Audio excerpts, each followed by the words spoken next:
So today is our last class, and it will be a discussion. Okay? I don't think it's the moment to start a new topic on the last day. So we have seen a lot of things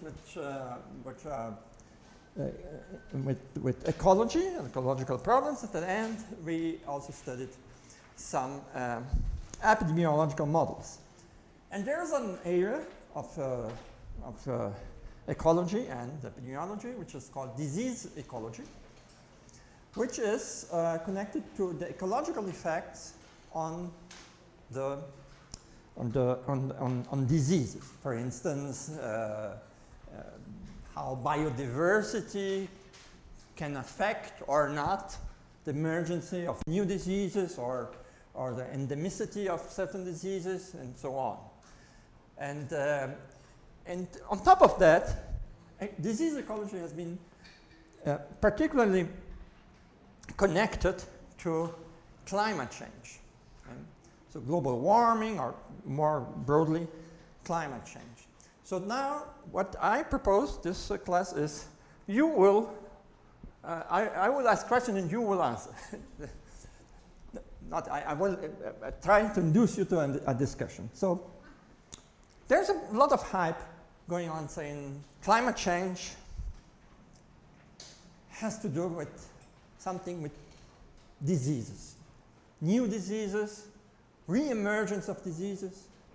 So, okay, what do you think about this? What would be mechanisms? Why would climate change be important for public health or for disease dynamics in general? So there's a first opinion. So you mean like climate change being caused by diseases, or the opposite? The opposite, actually. The opposite, okay. But I mean, the discussion is not super structured. So if you go and want to discuss something else, I'm okay also. Yeah, so just, well, I'm thinking of the dynamics of mosquitoes and the dengue, because mosquitoes are very influenced by temperature. So with higher temperatures, usually it's a more favorable environment for the development of mosquitoes. So you have more vectors which can influence the spread of dengue, for instance. So yeah.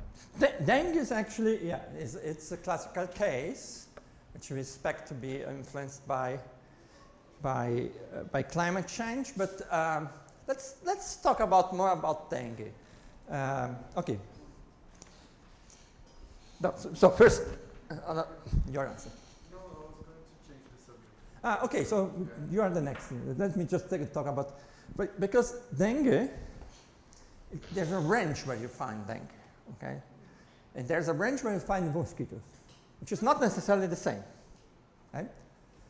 And one particular place which is interesting, and I actually interested in doing some research on that, is in the south of Brazil, say Porto Alegre. It is a new fact that you have dengue epidemics in Porto Alegre. And this, we don't know exactly why. Dengue range has been expanding from the typical areas like Rio, Minas, and Atlantic Forest region, then went to northwest of São Paulo, and going through Paraná and so on, but not on the coast, on the other side. So one point is this connected to climate change? Maybe it's connected to temperature. But I mean, this is usually a hypothesis. And it could be, and then there are some data, but they're not public. You have to find a way to get them, about how many mosquitoes you have in Porto Alegre. It's the only city I know has this. It's called the not how many mosquitoes, but the infestation index, which is a proxy for number of mosquitoes. And I think it would be, and I suspect there's always mosquitoes, but not always dengue. And this is some very interesting fact. And then I think this could be affected by climate change,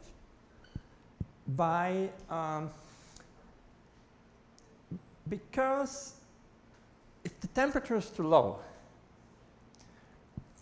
what I mentioned on a previous talk is there is something called the extrinsic incubation period. So the mosquito bites you, and it's not immediately infectious. It will take some time, days. Then it becomes infectious. So there's a cycle. It's called it has a certain time. It's the extrinsic incubation period. And extrinsic incubation period is super dependent on temperature. If the temperature is too low, the extrinsic incubation period would be longer than the life cycle of the mosquito. So there is no way of transmitting to close the transmission cycle, the chain. Right? So that could be also one thing. Not only more mosquitoes, because mosquitoes it's not so obvious, because more mosquitoes could be connected to more availability of water, rainfall. But super high rainfall washes things, which could be, so that what is more important, if it's the intensity of the rainfall, if they have very high intensity rainfalls often, maybe this could have an effect of having less. So this is undecided, nobody knows. So this is interesting. Yeah. So you have the new subject.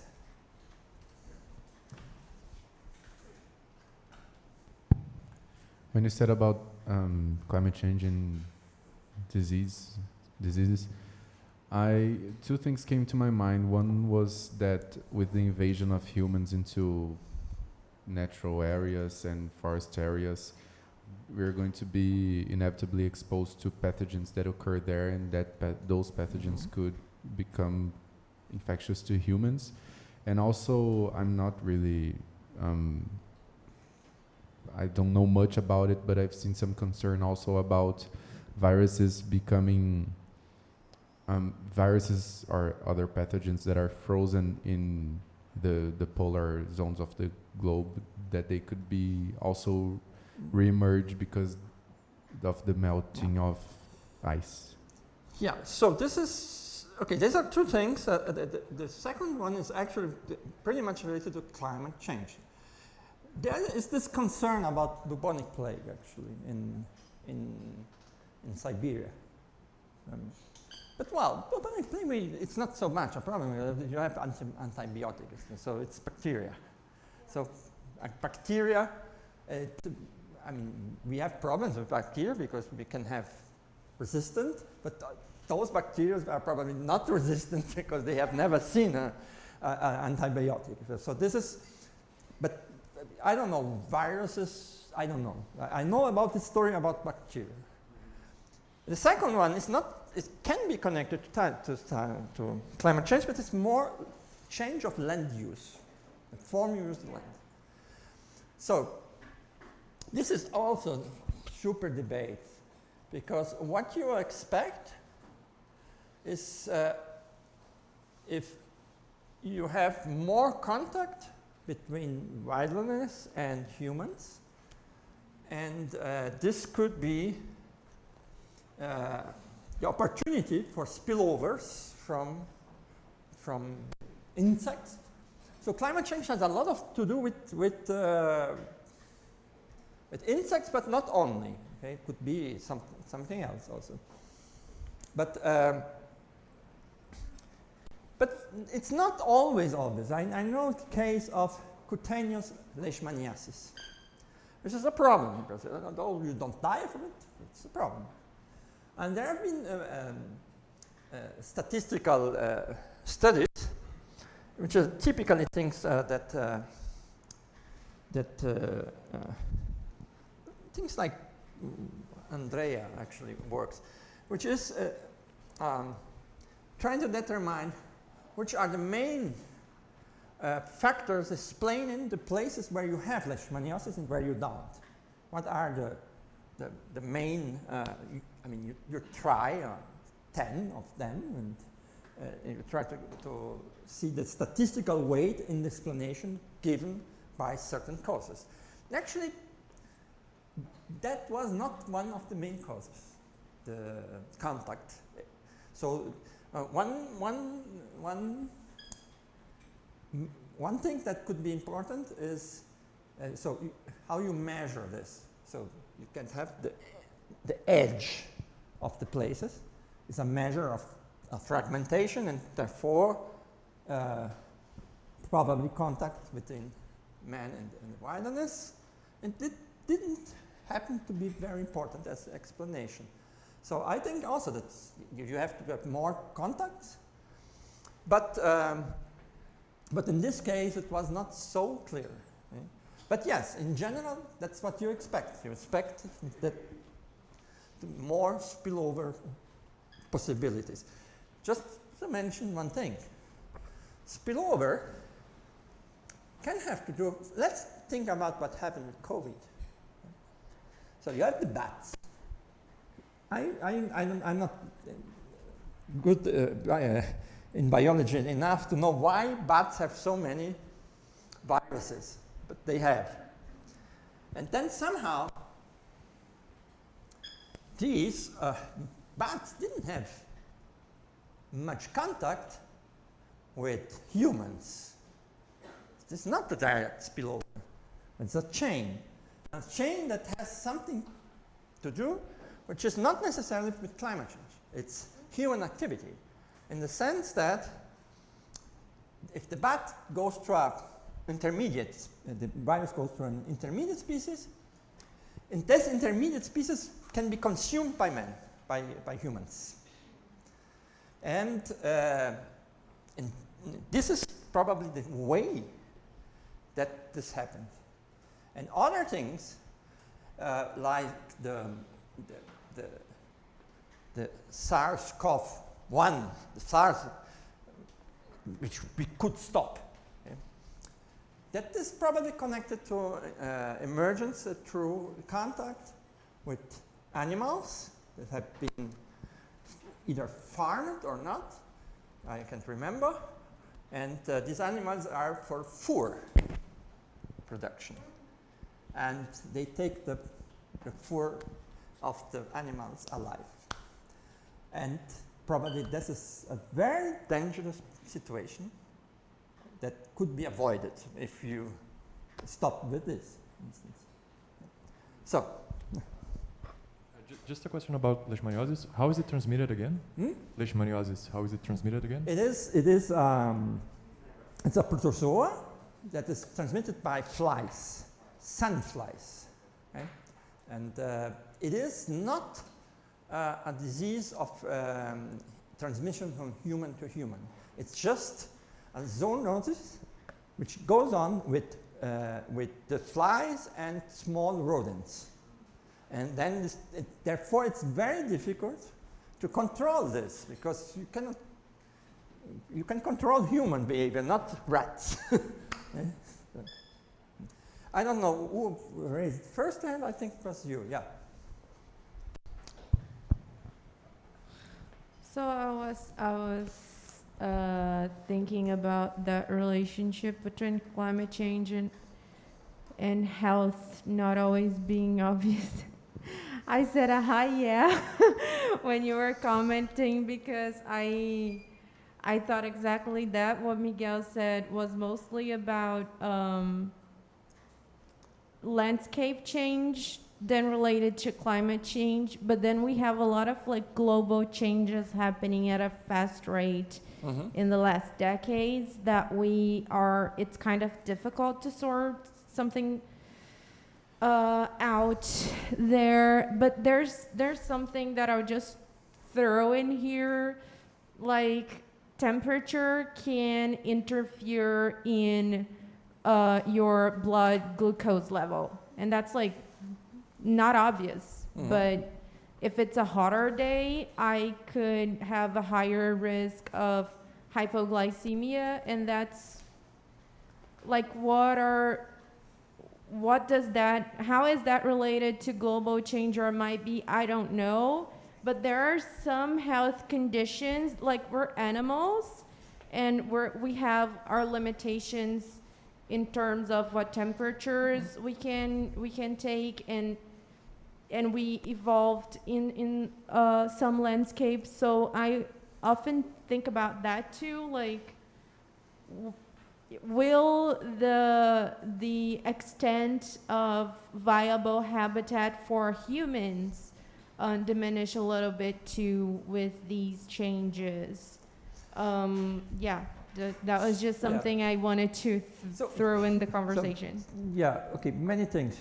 One, the viable habitat for human beings. Humans are very adaptable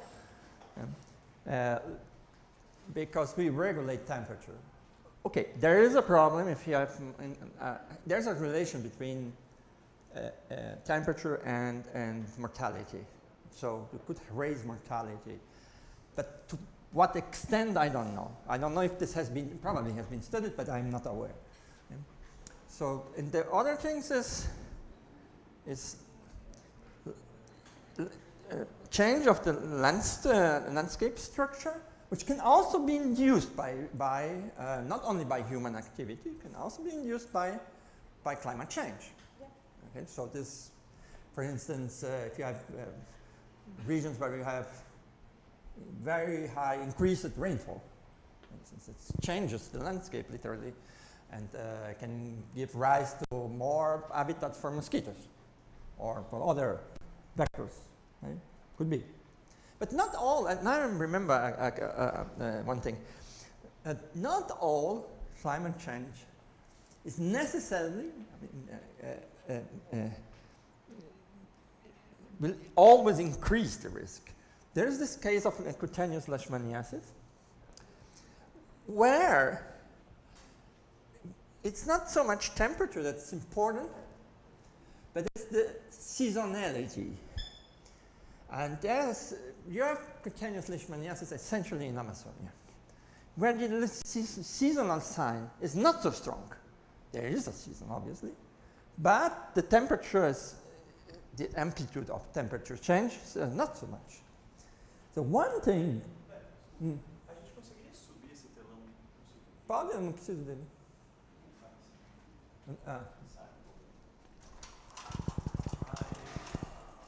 Mas não sobe mais que isso. Não sobe mais que isso? Eu acho que não. Já tá...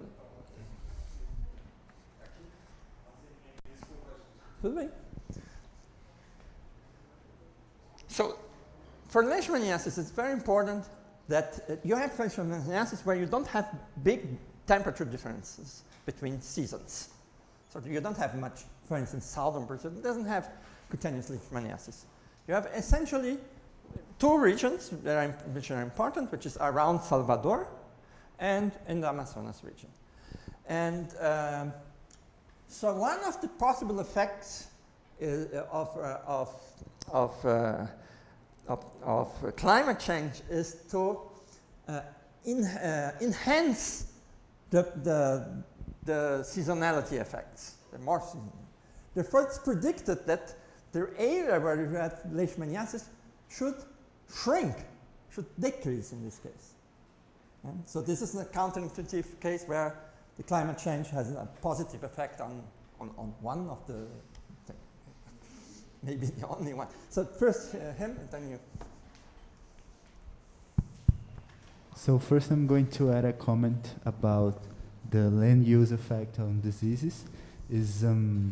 Actually I haven't read the paper. I read a science communication post on Instagram, which said that happens, what you said, increase in spillover of the disease because of the contact, but also the fragmentation of the landscape allowed for different variants to like speciation, but not so much. In these different patches, different variants could arise. So variants of the pathogen, yes. Yeah, you the could pathogen, increase pathogen diversity. Yeah. Okay? Which is, it's very dangerous actually. Okay? pathogen diversity is something which can be very important. It is actually with dengue. In dengue, you have an antibody enhancement of the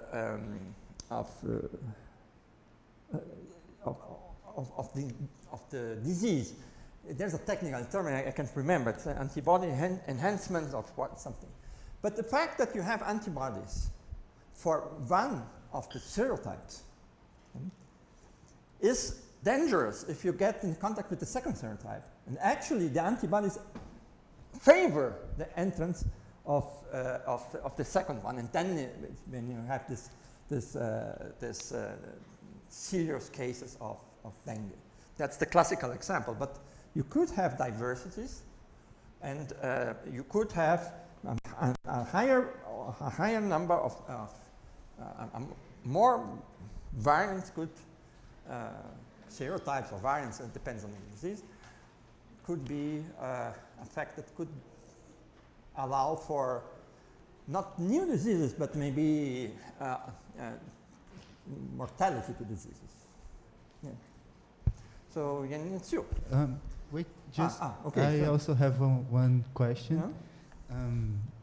Based on this discussion, could we model the dynamics of the disease, including the landscape configuration? So, I saw recently, it's still a preprint, I think.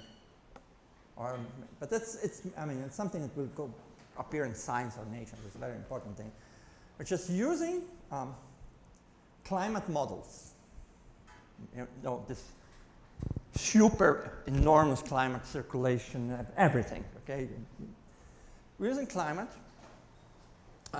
models and the prediction of the temperature changes connected to the viability of certain, usually insects, because insects are infected because they don't regulate temperature.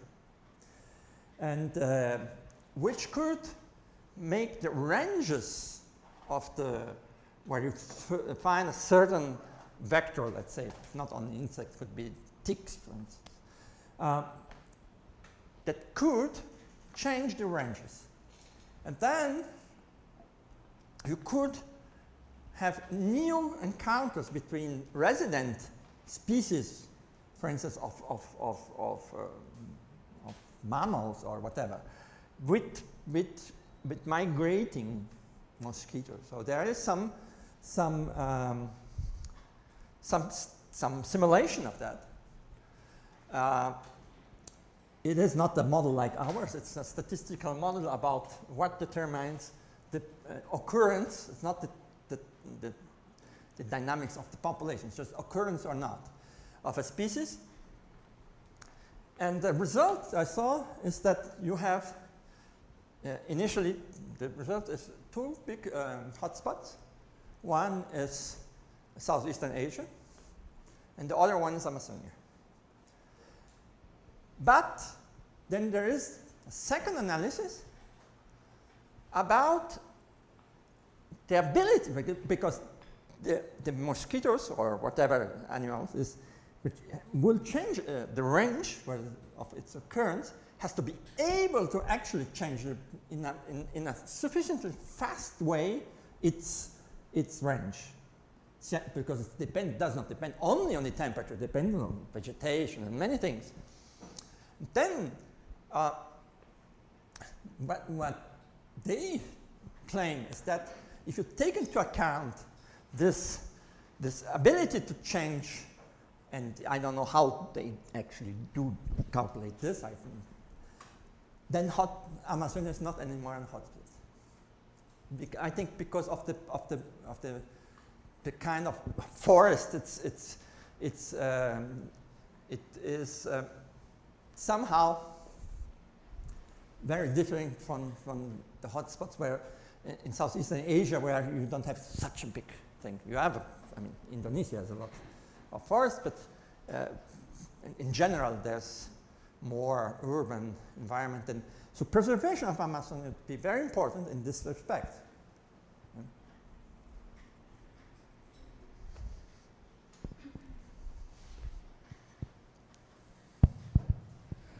I was going to comment about that part of the temperature again, because with the case of climate change, we have an increase in global temperature overall. So I was thinking that maybe that could be a pressure for diseases, virus, bacteria, to be a tendency to be more resistant to heat, which could maybe cause, for instance, diseases that spread more easily in cold waters would maybe shrink or be less successful, and on the other hand, diseases that spread more easily in warm seasons, for instance, would become more advantageous. I don't know how to say this. Good idea. I have not seen this, but it's a good idea actually. As a selective pressure, it could create conditions for, I mean, some maybe, it can be positive or negative actually also, because it could also be a pressure on a pathogen, and the pathogen whoop, goes away. Yeah, so I was thinking, for instance, common cold or the flu, in which people usually have more tendency to be infected during winter. Yeah. If the winter becomes warm, Yeah. would Could be. For instance, could be that that it would be an effect which is actually positive in this sense. Just that all of this effect is speculative, because obviously this is a network of lots of interactions and we don't know exactly, but in principle, yes.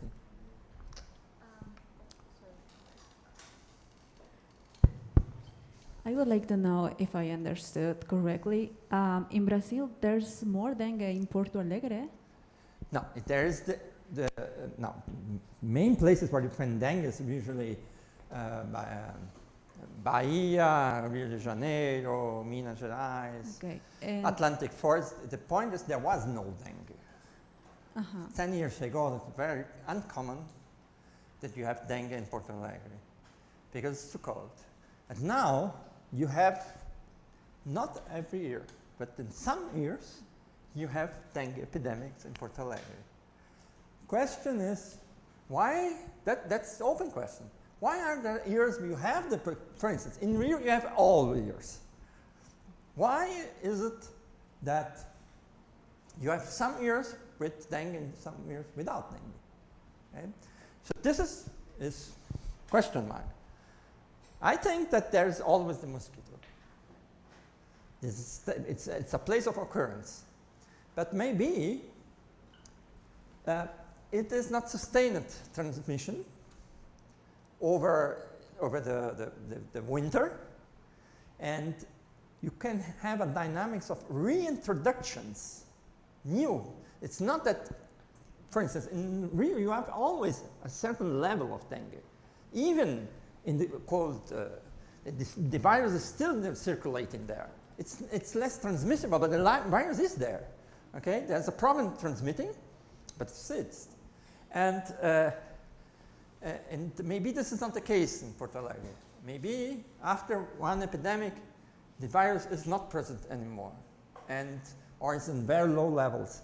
That next year, this cannot sustain a new epidemic. You need a reintroduction, and maybe then. But this is a hypothesis.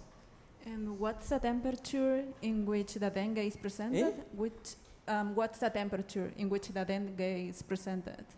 I don't know exactly. I have seen the numbers, but I've forgotten already. Okay. I mean, it's usually hot, and. Okay, because in Peru we also have dengue, but also in the Amazon, and I was like trying to connect these temperatures. Yeah, I mean, this is probably correct that the temperature has to be high enough. I think this is pretty much similar to malaria. You don't have malaria in Patagonia, for instance. But even if you go to places where you have the Anopheles mosquito, there are places where you have Anopheles and there is no malaria. Okay? So there can be many reasons for that, but anyhow. But so I guess Peru has conditions of having But then there's this kind of thing that's also very interesting, which is not so much climate change, but is why are there certain common diseases, mosquito-borne diseases or tick-borne diseases, which are important in the world. But for instance, let me think about Lyme disease. Lyme disease is a bacterial disease transmitted by ticks, by certain ticks, Carrapathus. And it is it's the main vector-borne disease in USA. I have taken note more or less, there are 300,000 cases per year. This is the estimated, because most of the time this is very mild. It can, if not treated, Lyme disease can be life-threatening. You can, but usually more like what you get is it can be treated, and it is much more. I mean, the number of deaths connected to Lyme disease is not so high, but it's the main vector-borne disease in USA. There is no Lyme disease here. Why? Or is my or do we have it? Como é que é Lyme disease em português? Doença de Lyme. Lyme é uma cidade. A cidade no sul dos Estados Unidos. Eu já me fiz essa pergunta. Lyme, o que é Lyme? É uma lima? No, Lyme is the city of Lyme. And it has more effects on your skin and so on.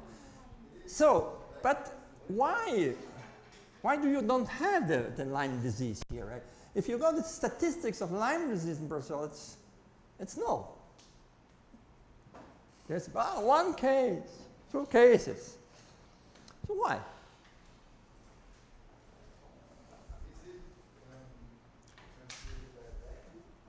By a carrapath, by a tick. So it is typical from rural areas where you have agriculture and you have contacts and so on. It's not something that you get in São Paulo.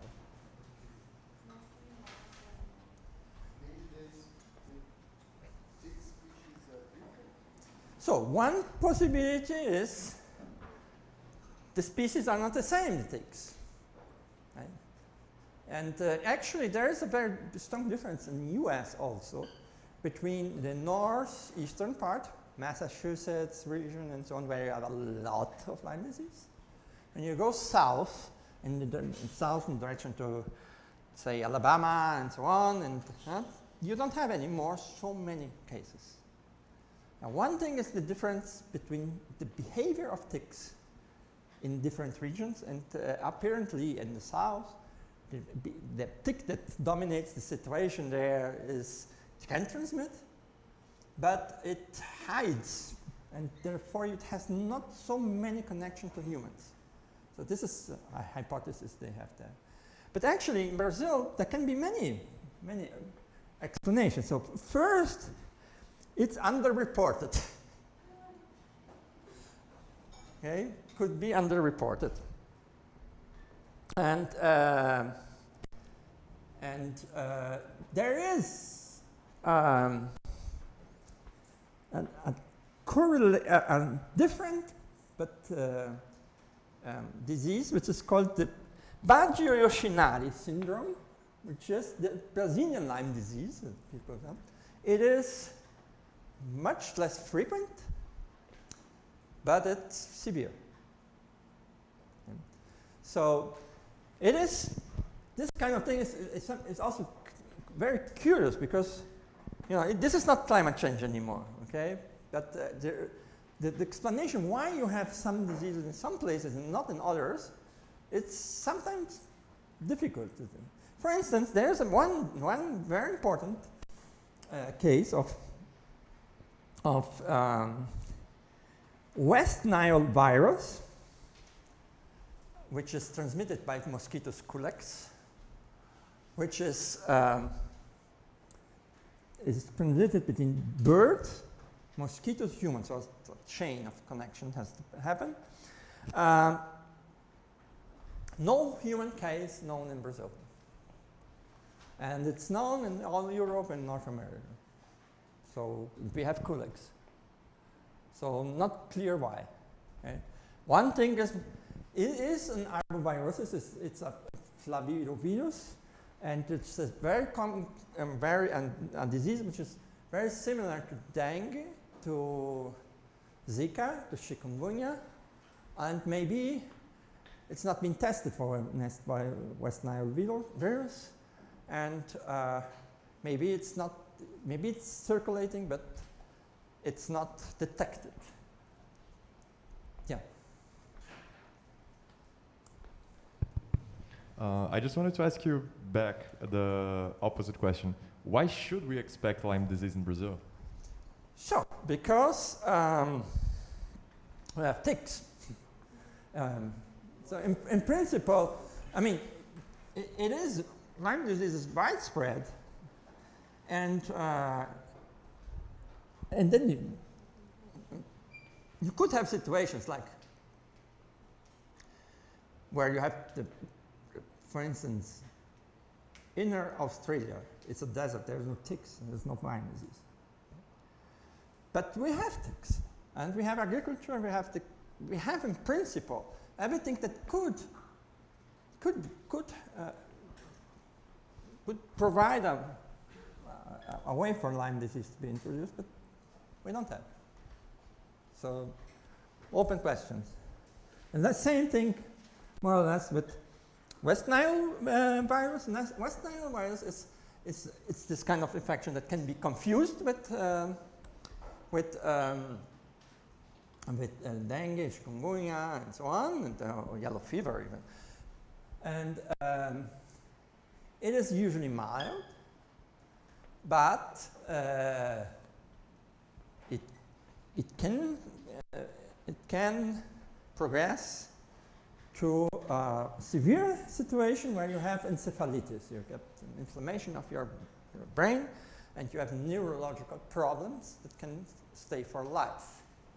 And this is, it's like, I had taken note of this somewhere. I think in 10 years you had kind of 2,000 deaths in USA. It's not a major cause of these deaths. And but it's still seen as important. Okay? So again, this is not necessarily also not connected to climate change, but somehow this is connected probably to the ecological factors that are important for the occurrence of the tick that transmits the diseases, or the virus. So, more ideas about hot topics on climate. How can this affect diseases in the world? I'm thinking about something like very small and I'm thinking about something very small, but just it came to my mind that probably, well, climate change affects floods. We have more floods more frequently, and mold is a big problem. And mold. Mold. It's a big problem, and it affects people's health. I mean, I know that in the United States, due to how houses are built there, it's a big problem. And I was just thinking that maybe this could be something that is affected by climate change, but it would be something so small. It is, yeah. No, it's not the main effect, obviously, but actually, climate change can affect mold and also quantity of pollen in the air, and this can be allergenic. So you could have an increase of allergenic diseases, which can be connected to sometimes to climate change or also to fragmentation. If you have fragmentation of your habitats, you have more contacts between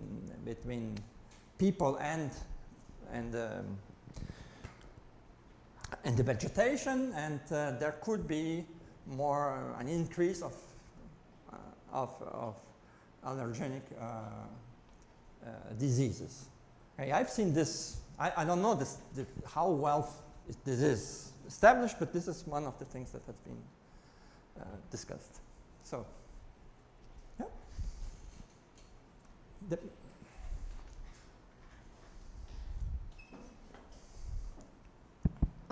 Climate change can also affect natural environments and making animals that could be vectors to go to places with civilization. Where? With going to places with civilization, like yeah. going. So you could have, yeah, the ranges, the moving ranges of occurrences of possible vectors could be could make more contacts between humans and these vectors. It's also important to know one other thing that is important is it's not only vector-borne diseases. COVID is not vector-borne, but it's spillover from animals. And actually all diseases are probably spillovers from animals. So more contact with animals or with different animals can create situations of spillover, and which is obviously very dangerous. Actually, we are facing one of these situations. It's not connected to, maybe it's connected to our emissions. It's avian influenza, bird flu. So why is bird flu important? Why do you think bird flu is important? It's influenza virus, but it's avian. It's in birds, not in humans. Yeah.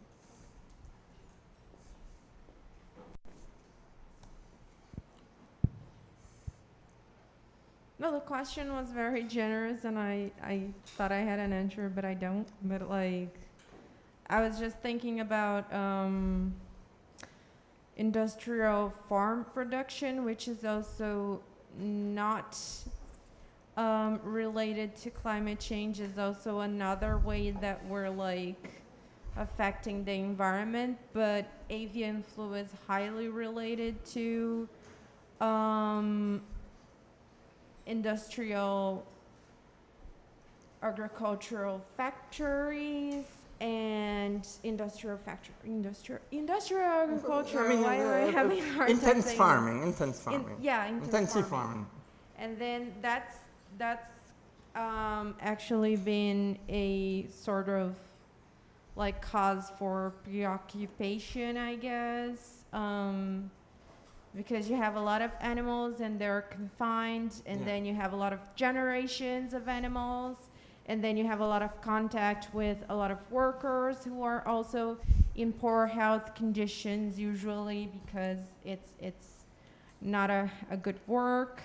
And there's actually with COVID, we had something like a higher spread of the coronavirus near industrial farming processing things. And then maybe you could comment about that. Yes, I can. Anybody has another idea about avian influenza? And a comment. He has already. So I was thinking about climate refugees, people who lost everything in climate change. So when people lose everything, they tend to go to cities, look for opportunities and things. So I think maybe climate change will make people aggregate more in one place in cities that are more insalubre. So one possibility is this, but also natural disasters may have the same effect. And you may have an increase of natural disasters, which create situations where you can have a re-emergence. For instance, the earthquake in Haiti has seen the re-emergence of cholera. Very high numbers. There was an epidemic of cholera. Just let me answer this one. But this is very interesting because we are facing now a very difficult moment with this. Because bird flu is birds, okay? So, but it can be transmitted to humans by contact with birds, but humans don't transmit. Okay? So there are some deaths due to avian influenza, but this is usually because somebody had a contact with a dead. Mortality of bird flu is thought to be 100%. No survivor for the bird. So they have a dead bird and somebody has a contact, or don't know exactly how, but it is very few cases. Okay? Very few cases, and the number of deaths it's very slow, very slow. But now we have exactly a problem with farming in Spain. In Spain, they have a big, in the north, in Galicia, they have a farm for mink. You know, mink? Mink is this rodent with a vison for fur. Mink? Mink is in Portuguese it's vison, which is a fur. É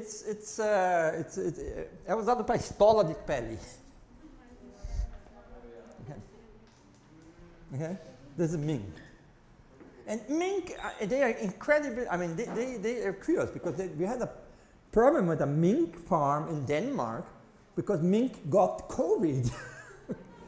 Incredible.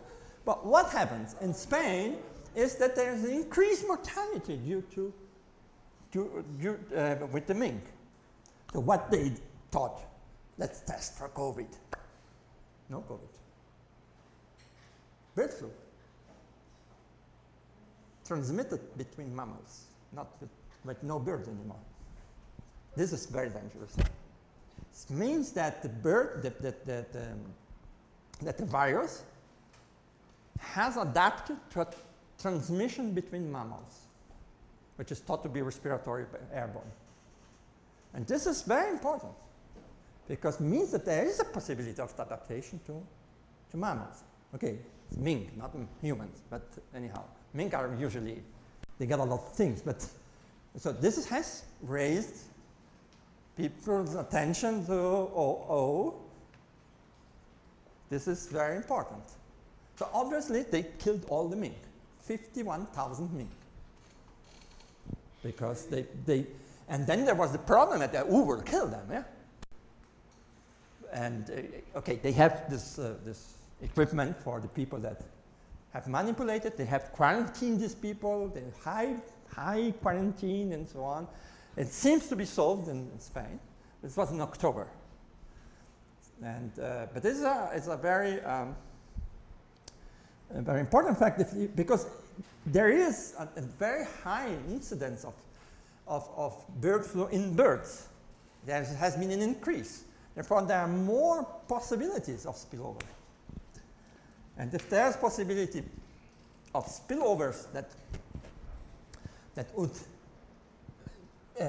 get to humans and, like COVID, be transmissible by airborne, then we have a problem. This could be an epidemic. You had a question? Yeah? No, a comment. It was just a comment. Yeah, so the mic, where's the mic? Was just a comment about climate change and the increased incidence of natural disasters, because there's a report of World Meteorological Organization that they put as one of the main concerns the increased incidence of tropical cyclones. Mm-hmm. So it's a disaster that come with destruction en masse. And after, there's a lot of disease because of the floods and other stuff. So it's one of the main concerns for our future. Yeah, that's true. You see this, we don't have so much tropical storms here in Brazil, but in the US, in the south of US usually. And you have this things like Katrina and so on, which are real disasters. And if you degrade your infrastructure, or it's already degraded, then many possibilities for diseases arise.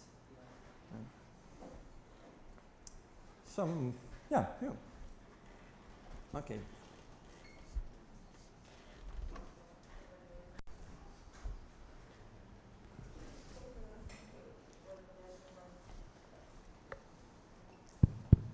Yeah, one of the things I thought about is similar to what Pedro said, because with climate change, different people are going to be affected differently. So in the case of, for example, COVID, there were all these recommendations of like, oh, let's stay like isolated and constantly wash your hands, and then you have the context of people that have to live like in a house with 15 people and they don't have water and they have like, so I think about these cases where some of the resources that we might use to fight some diseases just may not be available to certain groups of vulnerable people because of their social condition. That's absolutely true, and even independent of climate change, maybe climate change could enhance this. But with COVID, it was very, very clear. There's a study for people that actually know here, and for the year 2020, the COVID and São Paulo incidents by, I don't know, it's not by districts, it's smaller scale. I can't remember. It's in Portuguese, setor censitário.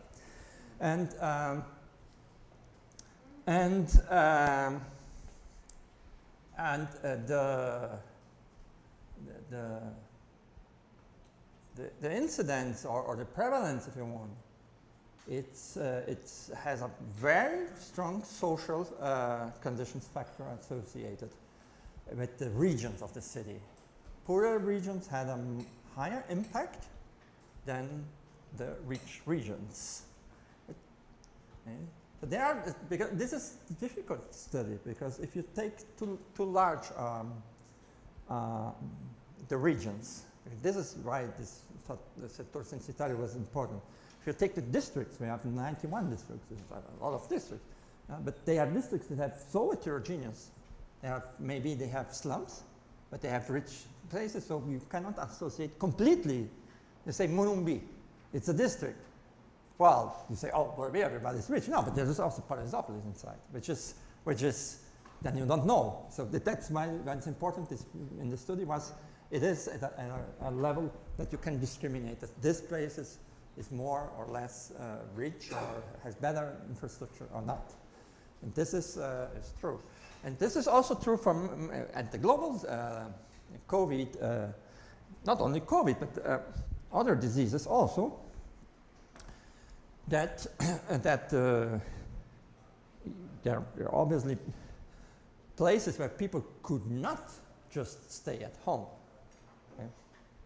Because that's also an economic factor, and it's obviously easier if you are in a richer country, and then by this, in this case, Brazil counts as more or less rich also. People could stay in large parts, except for obviously some regions like the north. But Brazil is not so poor that it could not afford having a problem. It didn't have better problems because of political problems, but it is, the diseases are always pretty much connected to the social conditions. And that's actually a very important part of epidemiology. Social determinants of diseases. It's not modeling, and so it's different. It's usually statistical analysis between social indicators and occurrence of diseases. But it's also a very interesting area of research. Some more.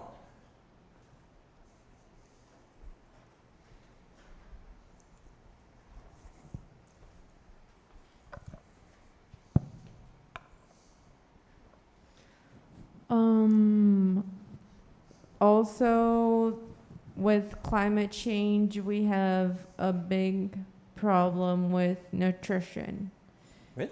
Nutrition that will affect health even in a more elementary level, because we're going to have weaker kids, probably a higher children mortality, probably a higher mother mortality, because we're not going to have enough food for some groups, especially the ones that are communities who are fishing communities. We're probably going to have a lot of problems in the ocean with this.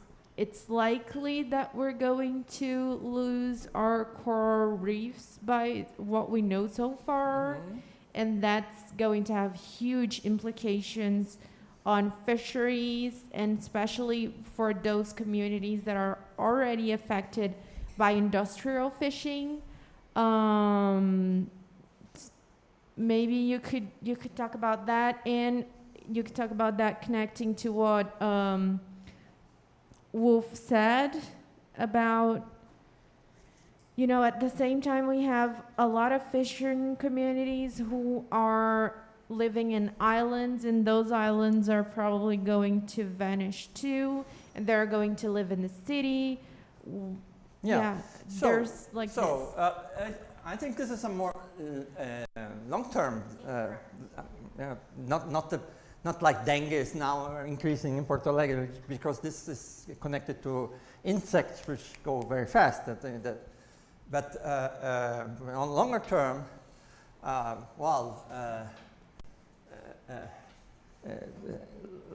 lacking of food obviously makes people more fragile to diseases and so on. But what you're commenting on, like fishing communities and but others also, this is true, and this has a lot of connections with what we just discussed, which is which infrastructure and which adaptation is possible. In a rich country, probably this can be somehow mitigated, but in other places, probably not. And this is obviously also a very big problem related to the differences between poor and rich and in the world. So let me make okay, here. Climate change is also directly related to a decay in the population of amphibians. Of? Amphibians. Amphibians. Which are the natural predator of mosquitoes. Yeah. So mosquitoes are not only expanding their range of distribution, but they are also growing at a higher rate. Could be, yeah. What is important, it's with respect to amphibians, is not so much climate change, but for habitat fragmentations. Because amphibians, there's a worldwide decline of biodiversity of amphibians. And this is probably connected to fragmentation, because amphibians need water, and as initial phase of their life, and then they need a forest or forested places where they can live happy. And but then if you have a fragmentation and you have a road, or you have just the people clearing the place to have I don't know, some sports or whatever, which creates the situation that they are predated in this, while you happen to go from one habitat to the other. This is the juveniles that have to do this usually. They are easily predated. And therefore, there can be a kind of decline of species of amphibians, which obviously can have an impact on diseases, as they are in part connected to regulation of mosquito populations. So as a more or less final provocation, so why would biodiversity be important in relation to diseases?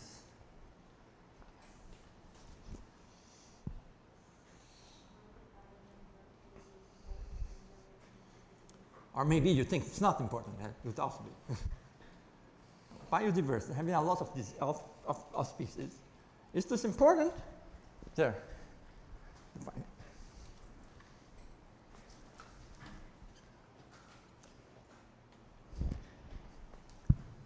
I was thinking about trophic cascades, maybe. If you lose an important species, maybe you can go through difficulties in the function of the ecosystem, and maybe some species that are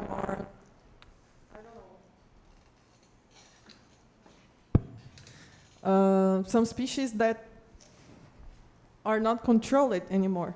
Mhm. So that could be a problem. That is a possibility that loss of biodiversity can generate situations where some species get overabundant, and ecosystem service, one of the ecosystem service is to control certain levels of populations, and then maybe if this species has to do with some disease transmission, that would be a problem. Okay? So this happens, and actually there are, I think, examples of situations. It's not so much biodiversity. Yeah, biodiversity. It's a mere habitat. Like you know, there's an invasion in Buenos Aires of capybaras in a very rich neighborhood, which is very beautiful. There are lakes and so on, and they just invaded everything, and they were never there. But where did they come from? Right? So this comes because their habitat has been modified somehow, and the regulation of the population somehow got crazy, and so they reproduce, and so they went on to find new places, and they had a good taste. They go to the very rich places, lots of food.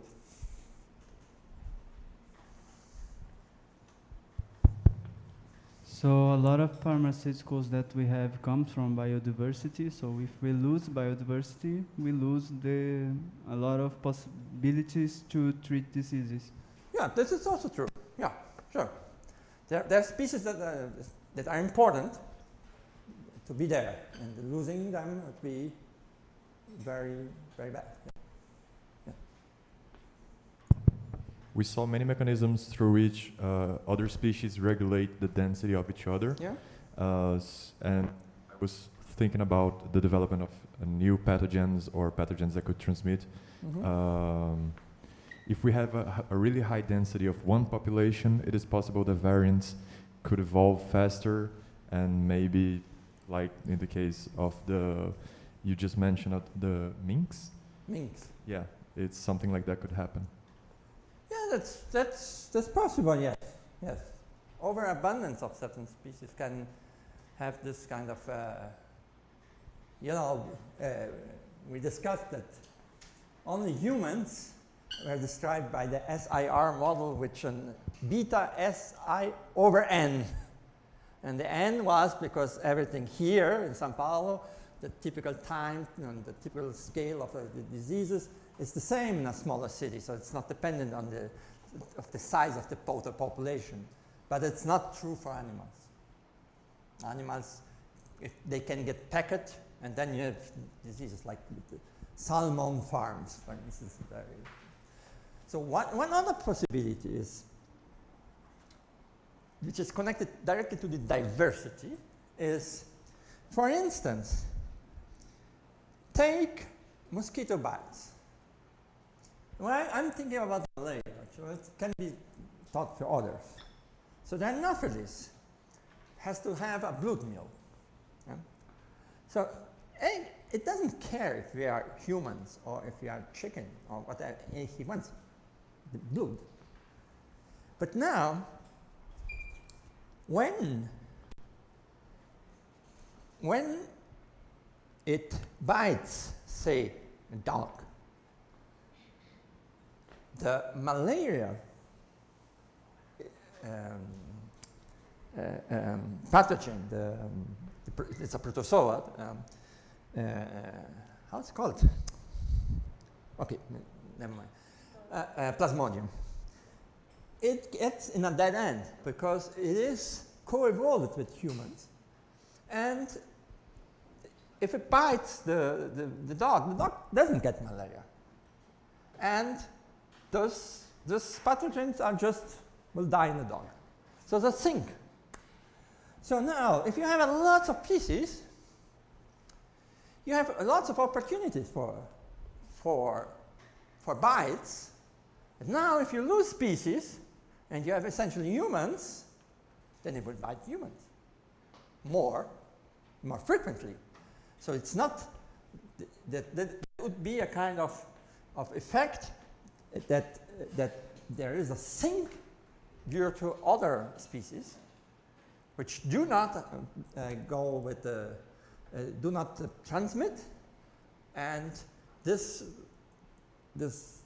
behavior of this in the case of Anopheles, it's clear it needs a blood meal. It doesn't care if it's a human. Okay?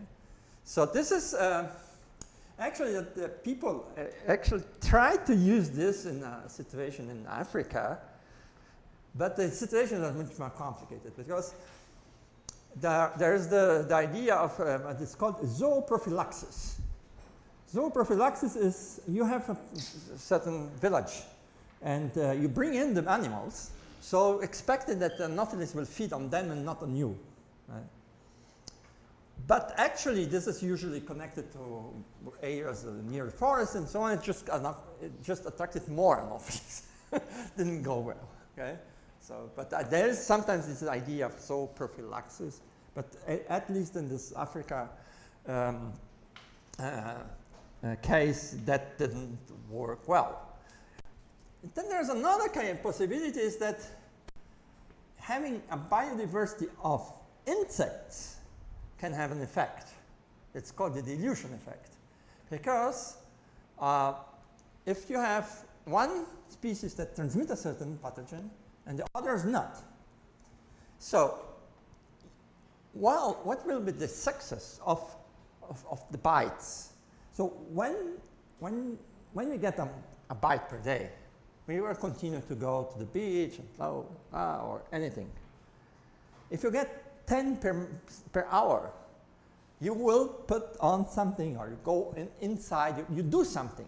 So there is an escape threshold for every animal. That's also correct for animals. They try to, even that they have made this with chickens and so on, experiments. So there's a certain amount of bites that creates reaction of any species. And so if you have many other mosquitoes, not only the one that transmits, you will be probably have bites from the others, and then you will take action, and this decreases the success for the one that transmits the disease to transmit the disease. So this is called dilution effect, and that's a possibility of having biodiversity helping. It's also thought to be a kind of ecological services that is provided by biodiversity. So one last final comment or question? Otherwise, we're done.